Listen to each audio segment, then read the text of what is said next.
Meaning and purpose are direct byproducts of the experience of visualizing, achieving, and measuring specific personal progress.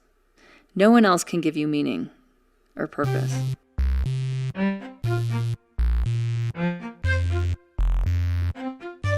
Welcome to Thrive with Cate. I'm going to read from Uninflamed today on focus, and then I'm going to talk a little bit about my relationship with focus and time. You can think of it as a mind hack, believing that discipline eventually leads to a meaningful life. Lex Fridman, the Lex Fridman podcast. Discipline begets realization. If you're intermittent fasting for purpose, for vision, you're ready. Fasting frees up energy efficiencies for focus that otherwise get sacrificed to digestion. Fasters cook simply, eat simply, and unleash focus and freedom. Fasting teaches you be more, need less. Your mind generates fewer superficial and self-sabotaging thoughts. You make smarter decisions. Your mind clarifies like butter into ghee. You become a potent decision maker. Higher order thinking begets better opportunities, which, together with strategic action, beget better results. And that is the way to a better life. Review how fasting for focus bolsters cognition, the process of learning through experiences to evolve your understanding and future behavior. Then, we'll break down Lex Fridman's morning mantra and look at how to propel your purpose. Fasting for focus. Dr. Mark Mattson's study, An Evolutionary Perspective on Why Food Overconsumption Impairs Cognition, is revealing. Mattson is a top medical researcher with longitudinal studies on cognition, brain function, and intermittent fasting in his CV. To summarize Mattson's findings, historically, humans didn't eat 3 meals a day with no exercise. Food scarcity drove brain development and advanced human cognition. Even pregnant females fasted. Everyone fasted. People today don't fast long enough to have strong cognition for brain evolution that will eventually affect future generations. Intermittent fasting and fasting with exercise bolsters cognition and resilience of neurons, or nervous system cells. Losing focus is the outcome of a cascade of events that starts with overfeeding, feeding too frequently, and not exercising while fasting. Focus relies on fasting and moving. When I interviewed him, Dr. Mattson emphasized that unless you constrain your eating, you can't learn. If you can't learn, you rely on what you already know or think you know. The result is suboptimal cognitive abilities and the vulnerability of the brain to stress and neurodegenerative disorders. Back to Lex Fridman's morning mantra. Lex's morning mantra has 6 parts. 1, rules and constraints. 2, gratitude. 3, long-term goals. 4, short-term goals. 5, visualize the day. 6, core principles. You can watch this on YouTube. Just type in Lex's morning mantra. First, Lex reviews the rules and constraints, the rules by which he is currently choosing to play the game of life. At the time of recording the YouTube video sharing his mantra, he had a fasting constraint, a food constraint around a ketogenic diet, a daily exercise rule, and several other activities he was observing. Second, he focuses his mind on gratitude for the day, on what is known as enlightenment practices as the deathbed perspective, or last day on earth perspective. Third, he reads his set of goals for the next 5 years. Fourth, he reads aloud goals that are just out of reach but achievable to amp himself up for the day ahead. Fifth, he does a quick visualization, seeing himself taking on the challenges of the day, including the hardest part, focusing on the beat of the day and getting it all done. Lastly, he reminds himself of his core principles for being a great man, reflecting on compassion, empathy, love, character, integrity, and physical and mental strength. I've tried Lex's morning mantra. It's top-notch. With focus like this, you discipline yourself to reach your next purpose, actively and with grit.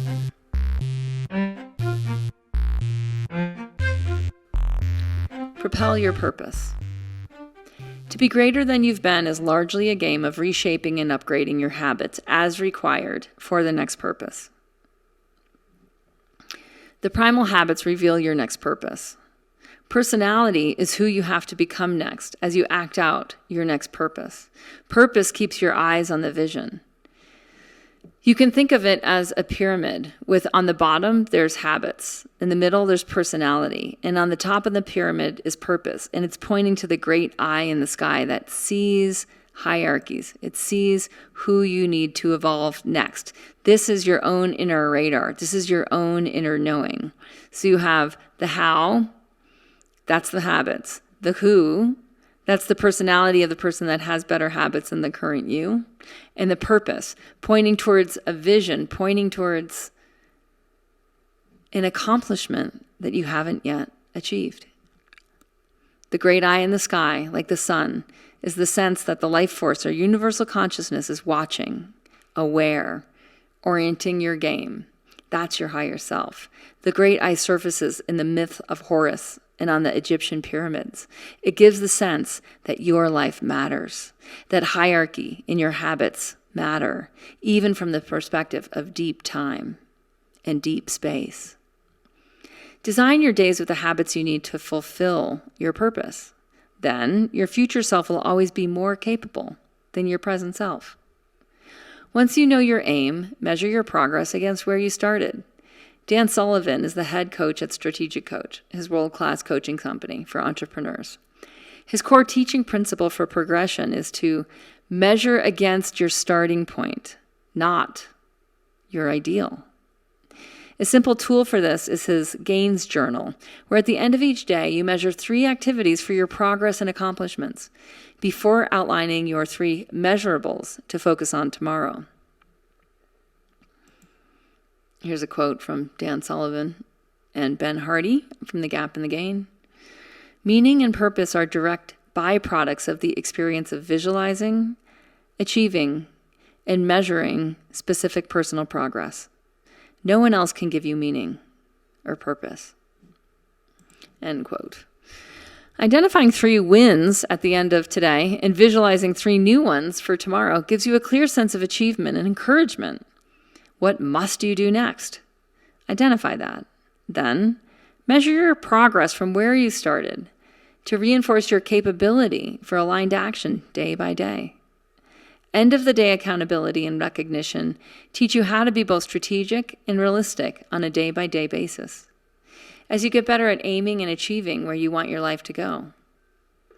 Once you know your goal and your strategy, Pareto principle your attention. Establish yourself in a time-generative cycle. Make a practice of identifying the 20% of focus work that will drive 80% of your results. Develop intolerance for the 80% of less productive, superficial action that generates unnecessary complexity that clouds your clarity. As we expand our focus on the 20% of effective action, it expands as the 80% of ineffective action shrinks. We find we're spending more of our time on substantive, effective activities that increase our focus, health, wealth, and experience of a fulfilling life.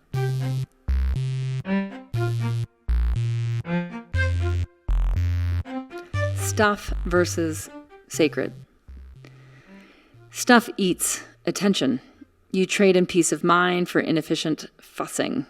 Whether the stuff is food, clothes, or things made of plastic or gold, what you own sucks your focus out of you. Too many clothes, you need to store them. Too much stuff eats your space first, and then your time. More becomes less. Stuff takes attention. Attention takes time. Having too much stuff detracts, distracts, depletes, and diminishes you and your focus. Simplifying your life by decluttering brings the sacred to the forefront. This is why the monastic life was and is about freedom from materialism or deeper materialism, ownership, and, as it had developed, consumerism. This is why the monastic life was and is about freedom from materialism, ownership, and, as it developed, consumerism. The consumer trades time, attention, and focus for stuff. By sacrificing stuff, your focus becomes sacred. Try it. Get rid of just one or two things and see how you feel. I guarantee you'll feel lighter, leaner, and clearer in your mind. Detoxing isn't all about the body. It's also about the material world you inhabit and the relationships you have with it. When you start to sort your stuff and clear out the useless burden of unneeded things, you raise the vibration in your environment, creating a sacred atmosphere. Deciding what stays and what goes organizes your space, which organizes your mind. See my second book, Master of You, The Habit on Space. The primal habits recover your rhythm. Rhythm sets order. You relax as your system becomes cleaner, clearer, leaner, and neurologically interconnected. You go black belt in designing your body and your next experience. You trade more for better. The primal habits remember, restore, and remind you of the sacred. You become sacred through sacrificing old, unskillful behaviors for new, helpful, higher behaviors. You choose what is sacred by sacrificing all other lesser options. The sacral chakra is the root, the tailbone. That roots your identity and purpose. Rooted in your sacrum, you live from relaxed awareness, being in space and time right now, aware of your power, free to make the best decision to run your next experiment. So I'm going to just talk a little bit about focus and time and how I design my life to have the experiences I want to have, including the ability to generate a body of work. Now, I get that it's not everybody's purpose to generate a body of work, but that's my example of my deepest focus work. So whatever your lifestyle and life purpose is demanding for you from focus, just bring that to mind. So for example, if I look at different members of my team, like Ray on my team who runs marketing, he needs a lot of focus to optimize the customer journey of when someone finds out about us to becoming a club member. A lot of that is deep in campaigns and split testing to give people a better experience. That's more highly resonant and more valuable to people like you, to people who are interested in their next best life, their next evolution of self, and creating a really cool journey into coming into a mastermind club with me. So he needs focus work. Like if he's like checking social media and answering his phone and looking at this screen and then that screen, like he's not going to be able to create as cool an experience. So that would be his focus work.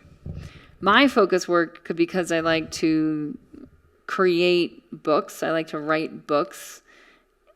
That's one batch of focus work that I can't be multitasking when I do that type of thing. So if you look at your purpose and you say like, okay, if I'm going to achieve something greater, what's the chunk of focus work that's going to be required?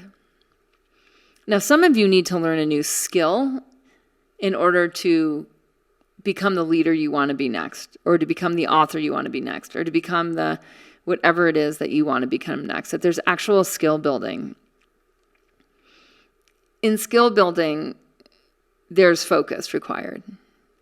And figuring out like when the time of day is that you are most easily able to focus, and designing your schedule around that is super helpful. It's super helpful. So there's certain kinds of work that I will not do when I need to focus, right? And there's certain kinds of work that I'll exclusively do when I need to focus, and doing that at a certain time. So for example, I've noticed that for me personally, I'm able to focus when I have nothing else going on. So I intentionally block my schedule at times when are the easiest for me to concentrate in large enough sectors that I can go deep into focus work without distraction. Then when I'm doing focus work, I'll set a timer. And so that I'm on the clock, so that I know that this can't go on indefinitely, but say I have a 3-hour focus block, then I'll set the timer for 3 hours. And I'll hit go. And now I'm on the clock to do focus work. Say I'm editing 4 chapters of a book, and I might need, I write in Vellum. My Vellum app has Grammarly built in. And say I can allot 40 minutes for additional research in my edits. So say I see that there's like a gap missing and we need something to back up something that I'm saying, then I might allow 40 minutes of research time. So I might, at this point, need an internet connection in order to do that research. Now, the reason I'm being so specific here is because it's so easy, if you're doing research, just to lose all 3 hours to research and not to get the editing done, right? So I try to be super clear with what are, again, going back to Lex Fridman, what are the parameters that are really aligned to the task? What are the rules and constraints for that activity? Now, I want to go back to Lex's morning mantra. Rules and constraints, gratitude, long-term goals, short-term goals, visualize the day, and core principles.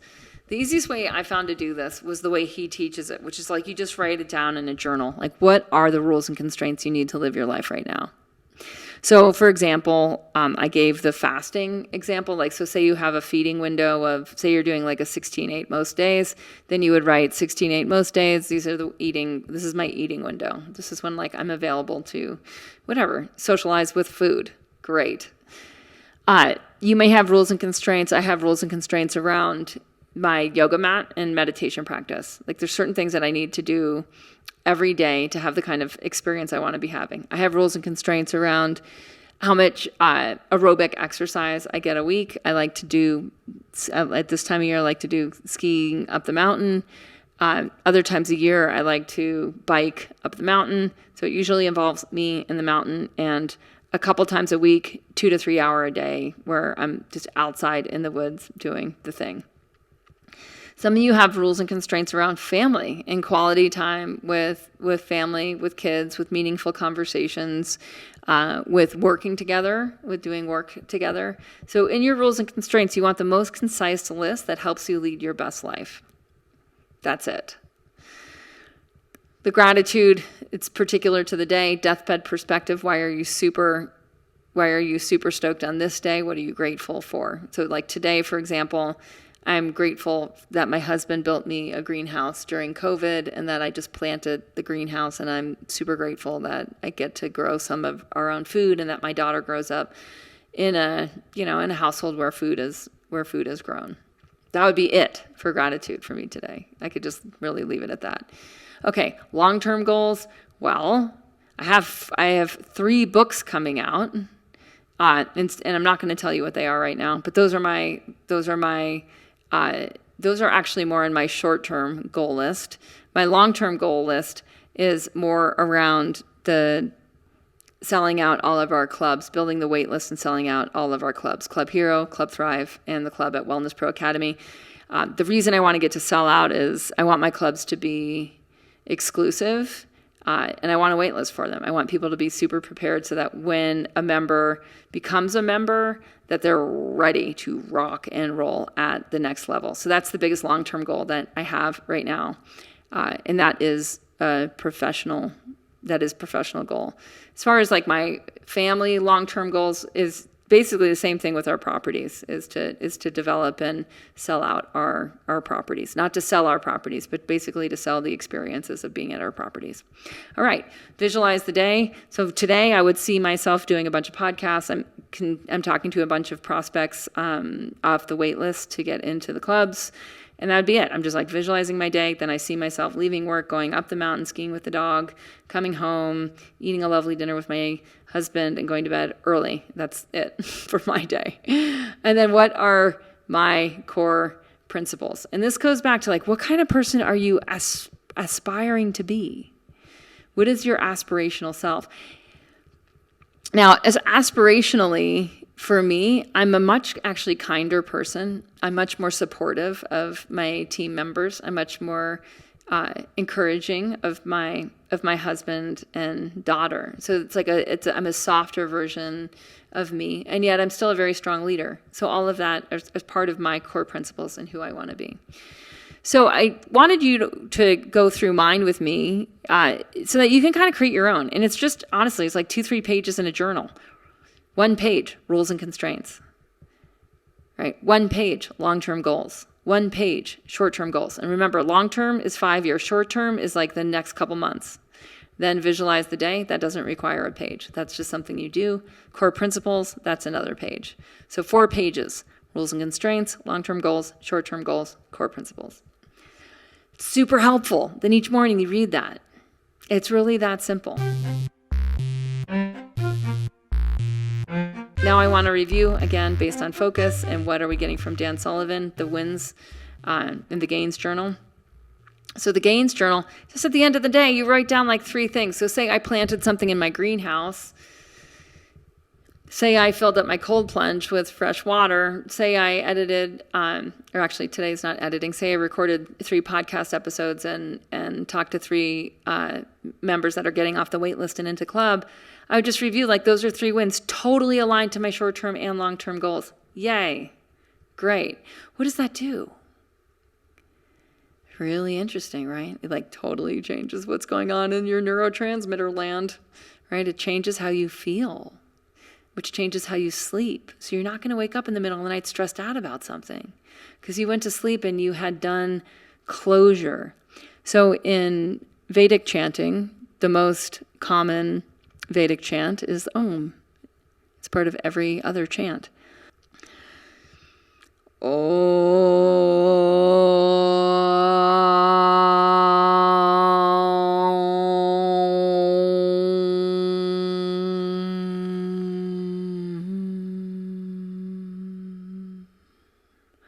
So the end is the and the that's the end of the day. That's the closure, right? That's the icing on the cake. That's the kiss on the forehead before bed, right? And that's how you end the day. And that's the gains journal, is you end with that you end with that closure, and then your nervous system settles into deep restorative rest. When you do that, you wake up, and then you're back to rules and constraints, gratitude, short-term goals, long-term goals, visualize the day, core principles, and you're off aligned action to your higher purpose. If you didn't listen to the purpose episode, it's the one right before this. I suggest listening to that. All right. I hope that is helpful for your focus. I appreciate the feedback. We've been getting some good feedback from the Thrive with Cate podcast, the last few episodes on microbiome and purpose. And part of this is my Uplevel Your Life launch. You can go to clubthrive.global/uplevel, and the promo code is uplevel. If you're ready to uplevel your life, you can get into my $1,000 course for $97 because you're a podcast listener. So just use that promo code uplevel, and we will walk you through exactly what is your next uplevel. What are the core decisions you need to be making right now? Some of them are personal. Some of them are with your family. Some of them are with your teams. Some of them are at an organizational level, depending on your leadership. All right. I just want to say, for those of you who were Yoga Healer podcast listeners over the past decade, thanks for sticking with me through thick and thin, and only great things to come.